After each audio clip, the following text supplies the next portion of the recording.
The last word of the question is somewhat emotionally charged. And so I think in order to answer this, we need some vocabulary, some concepts, and a little bit of history, because the use of predator, while there is, I think, a very legitimate use of it in this context, but we have to understand what that means.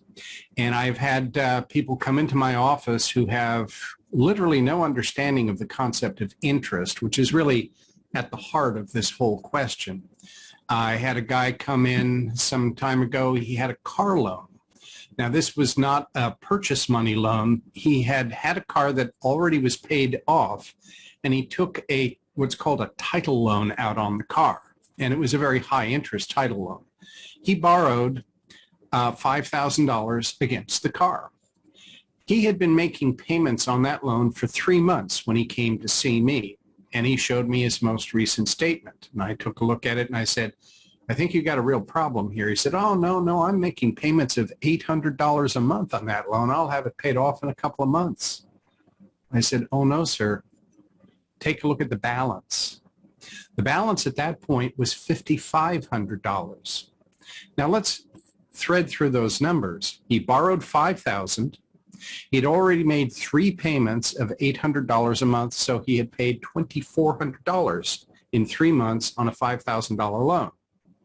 Almost 50% of the original loan amount, but the balance, rather than going down, had increased by 10% to $5,500. I tried to explain to him the concept of interest, and this was a very high interest rate, but it just didn't sink in. So I don't know how sophisticated everybody is in the listening audience. So let me spend a minute or so just talking about this concept of interest. And generally, we have 2 types of interest. One is called simple interest. The other is called compound interest. The idea behind this is if a lender lends money, it doesn't want to just get that money back unchanged. It wants to make a profit. If it isn't going to make a profit, it's going to go someplace else. This is especially important when there is high inflation, because what inflation does in the economy is it shrinks the buying power of the dollar. So if I lend you $100 and a year later you give me $100 back, but the interest rate has been humming along at, say, 5%, in essence, you're giving me back not $100, but $95. Even though the face value may say $100, it's got a lower buying power because of inflation. So just to keep pace with inflation, the creditor is going to want to have interest. Now, how do we compute this interest? Let's start with simple interest. With simple interest, we take the original loan amount and we multiply that by whatever that percentage is, because interest is generally understood as a percentage. So let's stick with simple numbers, not numbers that ever really come up, but I think it's easy to see what's going on. You borrow $100 at 10% interest. What does that mean? At the end of the year, you owe $100 plus 10% of $100. In other words, you owe $110. That's if you hadn't made any payments in the interim. Now, what about the second year? Well, with simple interest, we go back to the original loan amount of $100, calculate 10% of that, and add that to the new balance. So that takes us to $120. And that goes on until, of course, the loan is paid off. Things are a little different with compounded interest. With compounded interest, and I've chosen a year as the time frame, but it doesn't have to be a year. It can be other time units. When we calculate the interest in the second time unit, we don't multiply the interest rate by the original loan amount, but by the new balance. So let's say we have $100, 10%. At the end of that first time period, we owe 110%, or $110, because we have the 100 plus the 10%. Now for the next time period, we multiply that 10% not by the original $100, but by the new balance, which is 110. That gives us now $11 added. The result is now we owe $121 rather than $120. So that's basically the idea behind interest. It takes the amount that you've borrowed, and it adds to it a percentage of that amount to get the new balance. That gives the creditor some kind of a profit, provided the interest rate is higher than the inflation rate. If the interest rate is lower than the inflation rate, well, the lender is still losing money. So if, let's say, the inflation rate is 5% and I charge 3% on the loan, then I've lost 2% of the value of my money when you repay me. So creditors are always going to charge more in an interest rate than the inflation rate. Otherwise, there's no point in making those loans. Now, that takes us back in time, in history, to something that happened way back in 1978. And many of the listeners, I'm sure, were not even born then, but I was an adult, and I remember that the economy was in an utter shambles. We were looking at an inflation rate of something on the order of 13%. You'd go to the store, you'd buy something, a couple weeks later you'd go to the store, buy the same thing, the prices had gone up. Sort of like what we're seeing today. Now, at that time, there were limitations on the interest rates that banks could charge. It was kind of a patchwork because those were determined according to state law. So 47 of the states had what were called anti-usury laws. The term usury just means you're charging unreasonably high interest. The state that had the lowest maximum amount of interest that could be charged was Minnesota. It said you couldn't charge more than 8% on a loan. Well, we're talking about a time when the interest rates, the inflation rate was about 13%. There was a bank in Nebraska that wanted to issue credit cards in Minnesota, but it wanted to charge its home state's interest rate. And that was higher than the Minnesota rate. So Minnesota said, oh, can't do it. We have an anti-usury law that prohibits you from charging that interest rate in our state. Well, this bubbled up to the U.S. Supreme Court because the bank sued the state of Minnesota. And before the Supreme Court, Minnesota said you cannot allow them to charge their home rate in our state because you will eviscerate our home state anti-usury law. And the U.S. Supreme Court, in essence, said, you're absolutely right. It will eviscerate those laws. However, the Uniform Bank Act permits this sort of thing.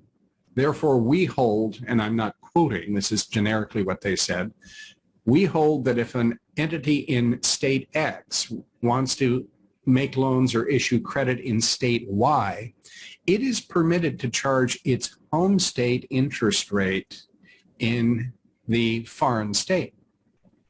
Well, that changed things rather dramatically. And the first bank that picked up on the significance of this was Citibank. Citibank trotted on over to beautiful South Dakota and went to Sioux Falls and knocked on the governor's door and the doors of the legislators and said, you got a nice state here, very beautiful, but not a lot of business. It's mostly farmland. We would like to set up shop in beautiful Sioux Falls, South Dakota. And if we do, we will bring in an ocean of money and tens of thousands of jobs. Well, of course, from the legislature and governor's perspective, this just sounded great. They did have one request. Do away with your anti-usury laws, and then we will incorporate here in South Dakota. Well, that was the deal. And they abolished their anti-usury laws, and Citibank set up shop, and now its home state was South Dakota. And based on that, what's called the Marquette decision, it could charge any interest rate it wanted in all 50 states. Well, other banks started to pick up on the significance of this. They changed the laws in Nevada. Why do I send my payments to the Lakes, Nevada? Well, that's why. Or why do I send my payments to Illinois? The laws were changed there. Now you had a patchwork throughout the country of large lenders that had reincorporated into states that had abolished their anti-usury laws. Well, then we hit the 1980s. and inflation dropped like a stone, the economy prospered, and interest rates dropped. However, the damage was still already done. So when we are in times where the economy isn't doing so well, entities, usually not the big banks, usually smaller entities that have incorporated into states, in states that have no anti-usury laws, will make loans to people throughout the country, and they can charge any interest rate they want. So what is a predatory lender?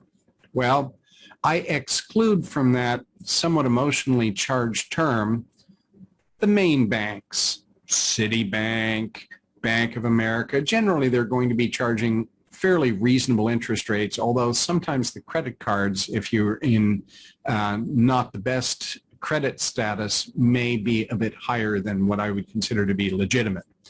But generally speaking, we think of predatory lenders as lenders that charge interest rates that are exorbitantly high.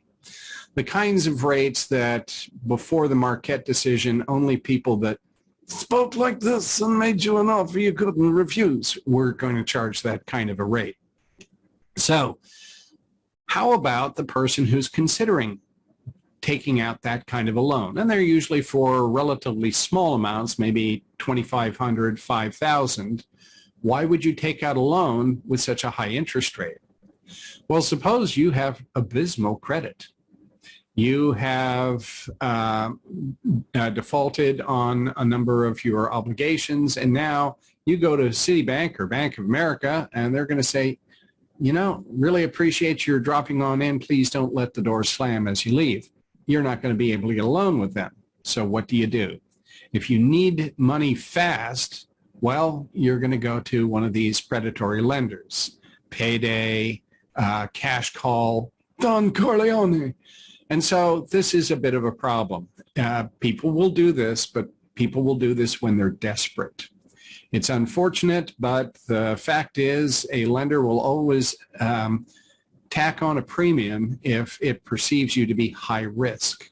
And so the kind of person that goes to a predatory lender is typically viewed as high risk from the standard lenders, and loan sharks, that's the term I use, it's a fairly common term, will charge a higher rate based on that perceived risk.